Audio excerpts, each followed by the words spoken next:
Hiriyaa koo si malee guyyaa dheeraan darbeera. Bakka kaaneera karaa dheeraa dhufneerra yommuu deebisnee wal arginu. Hiriyaa koo si malee guyyaa dheeraan darbeera. Bakka kaaneera karaa dheeraa dhufneerra yommuu deebisnee wal arginu. Waan bayeetu jira kanan sitti himu. Garaana nyaata eenyutu beeka ture. Tiyaarri hundu imaluuf kan nuti yaabbannu. Waan gaarii keessatti dabarsine yeroo yaadannu. As dhaabbanne akka waliin dubbannu. Waa'ee karaa irra yeroo karaara deemnu. Anoo beeka kolfu akka jaallannu. Yommuu deebisnee wal arginu. Waan bayeetu jira kanan sitti himu. Garuu wanti tokko akka ittiin fufne ati natti himte. Ballisee akka nyaadhu filaacha koo jijjiiruuf dirqamte. Amma na yaada dhawaati naaf yaada turte.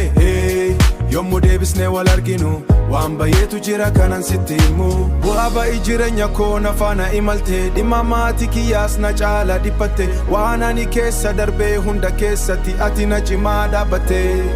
Amma immoo ima isa dhuma sana bira fagatte. Kanaaf lubbuun koo na rakkisti waa'ee kee yaadatte. Yommuu deebisnee wal arginu. Waan bayeetu jira kanan sitti himu. Jalqabaa nuti lamaanuu miira cimaa keessa keenya waliif hubanne. Dhimma hiikaa tokkoof walti hiriyoomne. Hiriyummaa keeraan gara firummaattis jijjiiramne. Yommuu deebisnee wal arginu. Waan bayeetu jira kanan sitti himu. Yommuu deebisnee wal arginu. Waan bayeetu jira kanan sitti himu.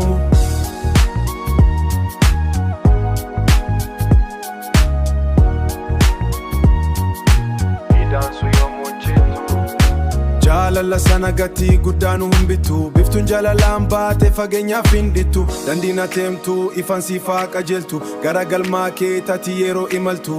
Yaadannoo keenya onneen kiyya mirranfattu. Karaana teemtu imalli ati imaltu. Onneen keenya lamaan kan wal maraarfattu. Anis beeka atis yoomuun dagattu. Ani addiin qaba hiriyummaan keenya akka walitti nu deeftu. Hiriyaa koo si malee guyyaa dheeraan darbeera.